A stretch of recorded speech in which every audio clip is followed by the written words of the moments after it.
Un tema que va a generar, yo creo que muchísimas pasiones, porque en el día de hoy vamos a hablar de la politización de la educación y para eso tenemos como invitado especial al profesor Fernando Ábrego. Él es secretario general de ASOPROF, que es la Asociación de Profesores de Panamá. Bienvenido oficialmente a la Cocina de Ají. Sí, muchas gracias por la invitación y la verdad es que el tema educativo siempre es un tema muy apasionante por todos los matices que implican el desarrollo del proceso de enseñanza-aprendizaje. Desde su punto de vista como panameño, no le voy a preguntar como profesor, como panameño, ¿ok? ¿Usted piensa que estamos fracasados en educación? No, yo siento que no, porque si decimos que estamos fracasados en educación significa entonces que todos los profesionales que salen de las universidades estatales, incluso de las universidades privadas, están mal preparados. Creo que sí hay un nivel de situación negativa en el sistema educativo que tenemos que mejorar. Por ejemplo, en la parte metodológica, es decir, un docente que no incentive en el estudiante un interés para aprender, hay una deficiencia y hay que ver a través de la supervisión dónde radica esa deficiencia para efecto que ese docente sea capacitado. También las herramientas. También se tiene, pero o sea, el docente tiene que, es como un efecto dominó. El docente incentiva al estudiante, pero ¿quién incentiva al docente? Y por ejemplo, como todas las profesiones. ¿Y quién le brinda las herramientas al docente también? Ha habido un cambio en el mundo, en un cambio de metodología, y todas las profesiones hemos tenido que evolucionar hacia ese cambio, incluso en la educación.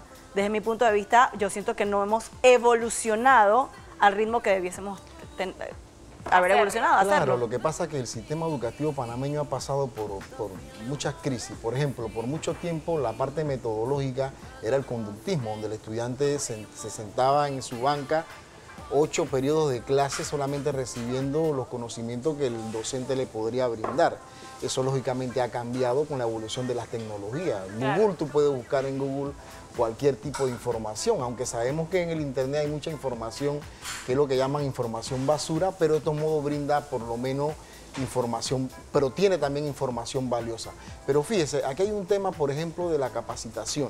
Ustedes saben que la Ley Orgánica de Educación tiene un organismo que se llama OCA, que es un organismo de capacitación que dice claramente que las universidades estatales y el Ministerio de Educación debe brindarle al docente esa capacitación. Pero ustedes saben cuál es el problema. El problema es que las capacitaciones que se dan solamente se dan en el tema de la metodología en general, pero no se da la capacitación por especialidad. Por ejemplo, yo soy profesor de español, usted es profesor de matemática. Es cierto que la parte metodológica es importante, pero tú necesitas que alguien de matemática te enseñe cuáles son las nuevas corrientes de la enseñanza de la matemática, de las enseñanzas del español. Eso no pasa en el sistema actualmente. Cuando hablamos de politización en la educación específicamente, ¿qué quiere decir la palabra? Bueno, tenemos que iniciar, o sea, lo que pasa es que la política está inmersa mucho en las decisiones importantes del Ministerio de Educación. Iniciando, por ejemplo, con la designación del Ministro de Educación, que generalmente tú lo designas, pero no conoce nada cómo funciona el sistema educativo. Claro. Entonces, está a la merced solamente de los asesores. Pero cuando una persona conoce el sistema educativo, puede tomar mejores decisiones. Nunca hemos tenido, por ejemplo, profesor, un ministro en cualquier gobierno que sea parte del sistema educativo. Bueno, sí ha habido, aquí hubo, por ejemplo... el profesor Bernal. No, aquí hubo Marcos Alarcón, que fue incluso hasta dirigente magisterial, fue designado como ministro de Educación, pero el problema aquí es que los cambios no se van a poder dar si tú no incluyes en el proceso de discusión de los cambios a quien va a desarrollar las políticas educativas, que somos los docentes. O sea, tú eres el que va a estar dentro del aula de clase al fin y al cabo desarrollando las políticas educativas. Entonces tú tienes que brindarle a ese docente que se empodere de que es necesario la transformación del sistema educativo. De tal manera no lo va a hacer.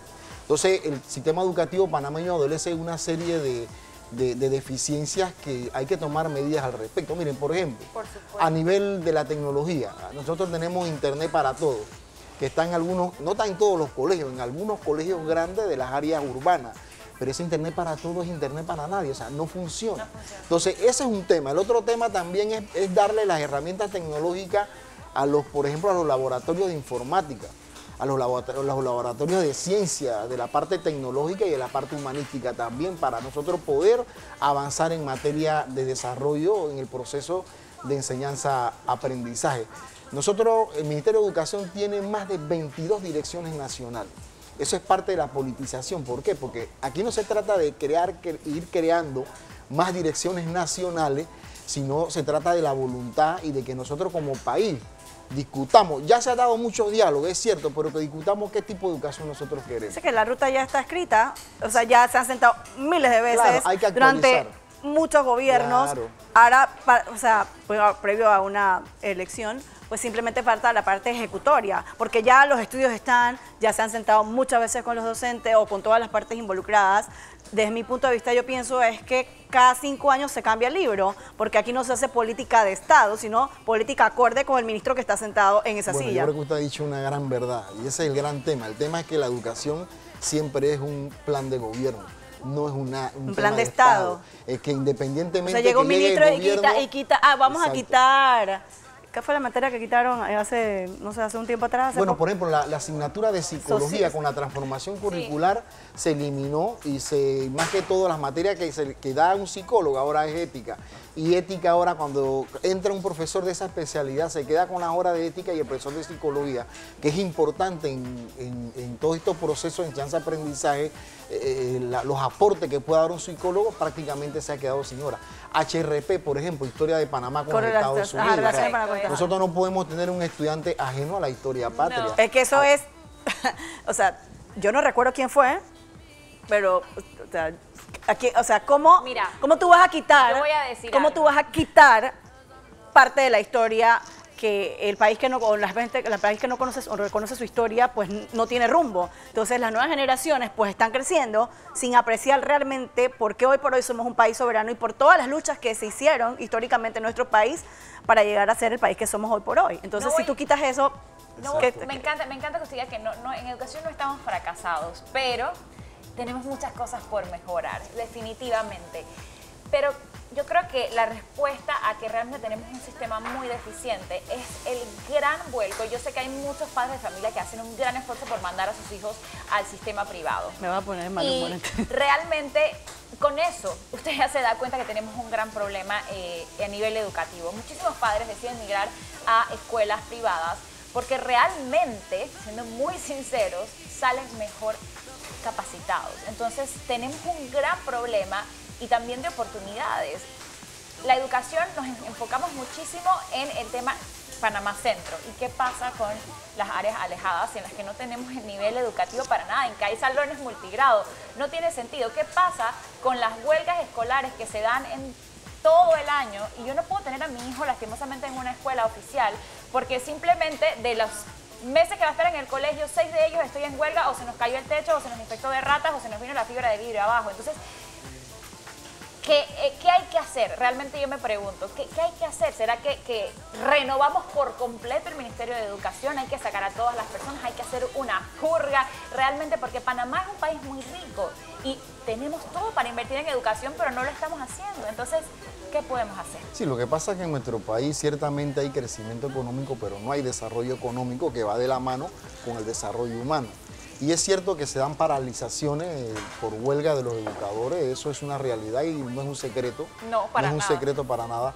Pero muchas de esas movilizaciones que se dan no solamente son por reivindicaciones justas que reclama el docente, sino también, por ejemplo, Exacto, nosotros... y ojo, que no es contra el docente, Sí. porque bien que tienen No, que hacer no, su lucha. pero y la O sea, por crítica- ejemplo, si a mí no, la me crítica es nombran y válida, la tengo crítica es válida. 6 meses que no me pagan, que tampoco Exacto, entiendo por eso cómo no tú voy nombras a un contra ellos, docente no voy contra y los no le docentes. pagas. ¿Quién puede vivir así, señoras y señores, Exacto, haciendo no un voy trabajo contra sin los cobrar? docentes con mi crítica al tema No, no, de las no. escuelas No, oficiales. no. Voy contra el Ministerio de No, Educación.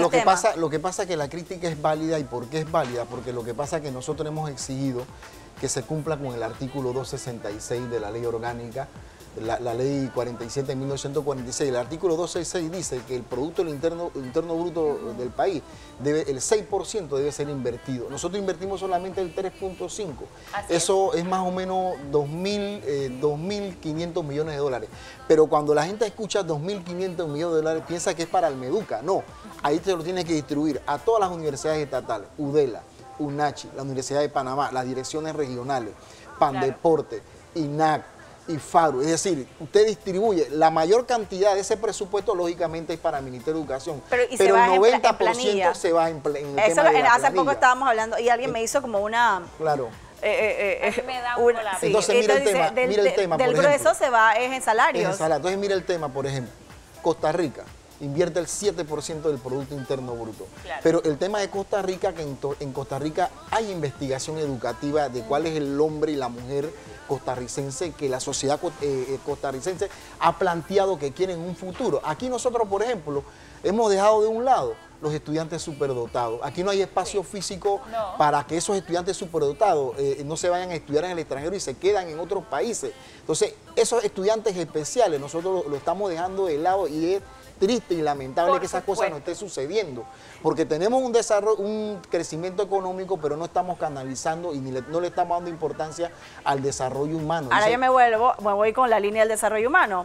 El sistema está tan obsoleto y tan anticuado, para mí está súper anticuado, o sea, corroborado, no lo digo yo, que el ser humano tiene diversas inteligencias y también estamos dejando de lado pues a los estudiantes que no nacieron para ser científicos, pero van a ser los futuros escritores, los futuros Irving Saladino, o sea, deportistas superdotados que también existen y el sistema no... ¿Sabe? No canaliza eso. Muchos de los estudiantes superdotados en deportes, pues sus padres tienen que hacer un esfuerzo a nivel privado para que se pulan a nivel privado para, ¿sabes? Ser grandes, Mariano Rivera. Y si no lo tienes, te quedas. Aparte que, yéndome un poquito por lo de no solamente está politizada nuestra educación, sino que en la educación privada es un negocio y tremendo negociado. Sí, y lo vivimos todos los padres día a día, cada vez que tenemos que hacer el esfuerzo para meter a nuestros hijos en un colegio privado. Pues de un tiempo para acá, en muchos colegios privados, y alguien me dirá, bueno, pero tú no estás obligada a meterlo, pero yo quiero saber por qué el Ministerio de Educación no pone un tope, dice una donación, no matrícula, donación. ¿Donación de qué? ¿Donación de qué? ¿Y por qué? Eso no existía en mis tiempos, era la matrícula y la mensualidad. Ahora existe eso, es un negociado. Aquí un diputado, no recuerdo, intentó ponerle un stop a eso y ese proyecto de ley está archivado en la Asamblea de Diputados. Entonces, algo está pasando. Claro, es un negocio también. Claro, y lo que pasa es que, mira, si nosotros no apostamos a la educación, no vamos a aportar nunca al desarrollo humano y al desarrollo sostenible del país. Y es triste, y el tema radica en lo que usted dijo anteriormente, que educación tiene que ser un tema de Estado. Es que tiene Mientras nosotros no tengamos eso claro, y es un tema de gobierno, cada 5 años van a cambiar la metodología de enseñanza. Mire, aquí en Panamá tenemos los multigrados. Fíjese que el sistema educativo como está. Tenemos los multigrados, los odio, unigrados, tenemos escuelas de excelencia, tenemos escuelas con transformación curricular, tenemos escuelas tradicionales. Es decir, nosotros no podemos seguir así. No podemos seguir así porque no vamos a poder avanzar. Entonces, acorde con el ministro que está en la silla en ese momento, ¿no? O sea, que es acorde a como tú piensas, entonces ya no hay políticas de Estado. Y siempre va a ir cambiando y nunca vamos a avanzar, porque si cada 5 años cambia, pues nunca vamos a avanzar. Sí, entonces el tema, mire, ahora mismo usted sabe cuántas empresas, y que es otro tema que incide negativamente también en el proceso de enseñanza-aprendizaje. Hay 17 empresas inhabilitadas, que Meduca inhabilitó, pero son empresas de papeles. Mi pregunta es, ¿cómo escogen esas empresas? ¿Cómo esas empresas se ganan las licitaciones para la construcción, remodelación de los centros educativos? Yo estoy harta que todos los años, en esta semana, toda esta semana, no son las que te en el noticiero de todos lados, dice que no están listas las escuelas. Desde que yo estoy chiquita, no están listas las escuelas. Entonces, ¿cuándo van a estar listas? O sea, yo es que ¿cuántas escuelas hay en Panamá que nunca están listas cuando tú sabes que ¿qué es? 11 de marzo, o sea, tú sabes, es más, ahora tuvieron más tiempos porque vino la JMJ y todas estas cosas. Pero eso no es cosa, no solo este gobierno, en todos los gobiernos, que en la escuela no están listas, que faltan los maestros que no han nombrado, que después a la mitad de año ves a los pobres maestros, profesores que no han cobrado su salario. O sea, yo siento que la educación es como el patito feo de Panamá. Entonces, mire, un tema que tampoco, porque a veces cuando uno lo dice como que cae mal, por ejemplo, no es que me oponga al tema de la JMJ, ese es un derecho de todos los creyentes, por lo menos los que son católicos, incluso los que no, pero aquí se invirtió, por ejemplo, 50 millones de dólares para efecto del tema de la JMJ. Entonces, o sea, si se hace para una cosa, que se haga para el tema educativo también. Entonces, ahí vemos cuál es la percepción a veces de nuestros dirigentes nacionales en función de en qué sitial tienen el tema educativo en nuestro país. Eso da tristeza. Aquí tenemos en Boca del Toro 38 escuelas rancho todavía en pleno siglo XXI. Es decir, ¿de qué vamos a hablar? ¿O es que nuestros estudiantes del área difícil no tienen de acceso derecho de la comarca no eso son es lo que ciudadanos iba, porque panameños? queremos invertir en tema en la capital, en Panamá, para hacer ver que estamos haciendo algo? Pero hace poco tuvimos la oportunidad de ir a hacer una entrega de útiles escolares a unos niños, y la verdad es que yo me quedaba impactada. Fui a una escuela y me encantaba ver que los niños estaban felices, estaban en una escuela multigrado, cada fila era un grado diferente, y a mí me iba a dar un infarto, porque sí, ellos van llenos de motivos, llenos de esperanza, y tenían una maestra que era una maravilla. Y qué bonito es, pero también qué triste es que a la hora de hablar de oportunidades tenemos que ser claros. Esos niños en esos colegios, aprendiendo lo que están aprendiendo, cuando se inserten al ámbito laboral o a la vida laboral, no van a tener las mismas oportunidades, las mismas capacidades. Por más que esa maestra maravillosa haya querido hacer el intento. Solo los superdotados si saben canalizar ese talento y que migre a otros lados. Me iba a dar y hablemos de los profesores que viajan también para esas Bueno, y áreas. mire, el tema este de multigrado, para aquellos que de repente no saben lo que es multigrado, es que en un mismo espacio físico tú tienes 5 estudiantes que son de primer grado, 5 que son de segundo, 5 que son de... Entonces, una sola maestra en un mismo espacio físico dándole instrucciones metodológicas de contenido a la primera fila, a la segunda fila. O sea, eso, desde el punto de vista de la calidad educativa, es imposible, no tiene sentido ni razón de ser. Lo otro, en materia de evaluación, por ejemplo, todos sabemos que, por ejemplo, aquí la evaluación tiene que ser sistemática y tiene que haber una coordinación. Un estudiante de primaria, por ejemplo, que se quede en español, que se quede en matemáticas y en ciencias naturales, pero cuando tú lo vas a promediar al final del periodo escolar, tú lo haces de manera global. Ese estudiante pasa para primer año, pero va con la deficiencia de español, matemática y ciencias naturales. Es decir, esos sistemas tenemos que cambiarlo. Tenemos que cambiarlo. Entonces, te vas a la universidad y te evalúan con letras. O sea, otro tipo de evaluación. No hay una correlación en el sistema educativo panameño, y es que aquí solamente el tema educativo no lo podemos ver en función tampoco del desempeño del docente, sino también hay otros factores de supervisión de los padres de familia. O sea, pero también tenemos que, resulta ser que Panamá también tiene alto índice de familias disfuncionales, porque resulta ser que tenemos uno de los índices más altos en Centroamérica de divorcio. ¿Qué significa eso? Todo eso incide en la psicología del estudiante que tenemos dentro del aula de clase. Por supuesto, y eso los afecta muchísimo. Voy a pedirle permiso para hacer una pequeña, recibir una llamada, por favor. Pues uno de nuestros televidentes quiere opinar algo, así que estamos listos para escucharlos. Buen día. Buenos días. Sí, muy buenos días, jóvenes. Un placer, y me alegro muchísimo poder escucharlos ustedes opinar sobre la educación de nuestro país, porque para mí la educación y los muchachos que estamos produciendo para nuestro futuro país es un desastre. Y yo estoy muy de acuerdo con lo que dice la joven Erika cuando dice que desde niña yo escucho decir que la escuela no está lista. Y sí, caballero, es algo integral, pero cuando tú escuchas un debate presidencial, cuando están adivinando las soluciones, o ellos tienen las soluciones de todo, son unos genios, pero da la casualidad que mira el desastre que hay. Ustedes conversan con jóvenes, yo tengo la dicha de poder conversar muchas veces con los jóvenes de escuela, los que no están. Esos jóvenes no saben ni escribir, ni siquiera ya hablar, porque tú le hablas de una cuestión de una taquilla, y para mí una taquilla es lo de un cine, para ellos la taquilla es la foto y andar taquillando en las redes sociales. O sea, yo me quedo de que, hey, vamos, son cosas que tú te quedas y que, acá de que tú estás hablando, ¿a qué escuela tú estás yendo? Si es verdad, usted tiene razón, caballero, pero aquí uno de los que está al frente y que se puede dar cuenta qué es lo que la educación necesita son los maestros. Y yo no puedo decir que son la mayoría o el 100%, pero hay un porcentaje de esos maestros que simple y sencillamente no les interesa. A ellos, para mí, no les interesa cambiar, a ellos no les interesa modernizarse. Ellos lo único que se mueven para mí es por un salario. ¿Por qué? Porque todos los años, para esta época, usted escucha al maestro que salió esta mañana en la noticia diciendo, no, porque la escuela no van a empezar. Porque, ¿cómo alguien me puede decir a mí que no sabe quién es el ministro de Educación? Y ese señor tiene más de 3 meses de estar allí desde que la ministra se fue y nadie lo conoce, él no da la cara, él no puede decir. ¿Cómo es posible que yo puedo ver en la madrugada un grupo de padres de familia del Artes y Oficios formando? Todavía no había salido el sol y esos señores están ahí. Sí hay compromiso de algunos padres de familia. Tiene razón, las familias son disfuncionales, pero el sistema y el gobierno tiene que poner las normas y las reglas las cuales el ser humano tiene que seguir, porque si no va a tener una repercusión en contra de ellos.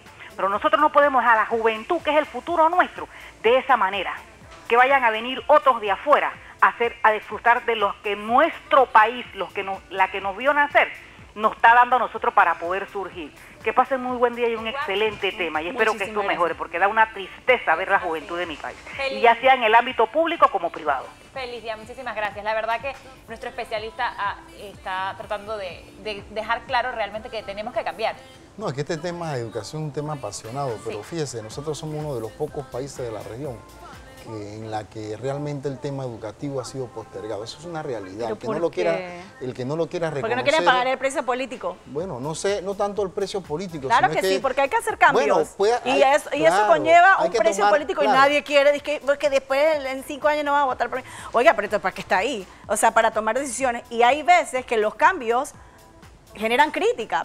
Pero hay que cambiar, no, claro, porque no podemos seguir en la misma ruta, graduando gente que no va a ser competente. El tema de la descentralización. Mire, a mí, por ejemplo, el año pasado, creo que en el 2018, el Instituto Nacional, que casualmente está en pésimas condiciones y no van a poder iniciar el periodo escolar, ellos quedaron de tercer lugar en un concurso mundial de robótica. Sí, aquí lo tuvimos. Son estudiantes de la escuela pública. Sí, es decir, es verdad que hay una crisis, y si hay 1 o 2 maestros que de repente no cumplen con sus funciones, pues hay que supervisar y llamarle la atención a ese docente. Pero lo que pasa es que tampoco podemos generalizar. Es más, de hecho, si usted se va a las áreas de difícil acceso, ahí prácticamente quienes sostienen el sistema educativo son los maestros. Y aquí en la capital también tenemos muchos estudiantes que están en el tema de las pandillas, en situaciones de riesgo social, y es el docente, porque el docente aquí también se ha convertido, además de docente, se ha convertido en psicólogo, se ha convertido en ¿cómo le digo?, en un apoyo económico para los estudiantes, porque muchos van incluso sin dinero. El tema de la beca universal. Supuestamente la idea inicial era de evitar la deserción escolar, pero resulta ser que ahora los índices van aumentando de la deserción escolar entre estudiantes de 14 y 15 años. Pero usted sabe qué es lo que pasa. Para usted hacer cambio, usted tiene que primero tener una evaluación y una supervisión para saber dónde están las falencias y corregirlas. Pero si el Ministerio de Educación no tiene sistematizado las experiencias en función de dónde están las dificultades para poder corregirlas. ¿Dónde usted cree que están las dificultades? Bueno, hay diversas dificultades. Yo siento, mire, hay que aplicar la norma. Aquí la norma habla claramente, por ejemplo, cuáles son las funciones de los supervisores, cuáles son las funciones de los directores, cuáles son las funciones de los maestros, de los profesores. Solamente cada uno tiene que cumplir con su deber, pero también el Estado como tal tiene que cumplir con políticas educativas adecuadas para mejorar el sistema. Una de esas es no politizar el Ministerio de Educación, ya que sea un tema de Estado, no importa el gobierno que llegue, que se ejecute. Como Canal de Panamá. Claro, por supuesto, así mismo es. Sin politizar. En sistema de mantenimiento, en sistema de estabilidad y todo lo demás, ¿no? Para tener mejores estudiantes. Por supuesto, tener mejores, yo no creo que los jóvenes son el mañana, los jóvenes son el hoy, es el ya. Hay muchos jóvenes sobresalientes. De verdad que en Panamá, y que están trabajando. Jóvenes que, no sé, eso va en el ADN también, que sí quieren salir adelante y salen adelante y son hoy por hoy profesionales exitosos. Pero ¿qué pasa con esos jóvenes que necesitan un poquito más de ayuda? Y ni le toca el tema de la inclusión, porque entonces nos extenderíamos una hora más.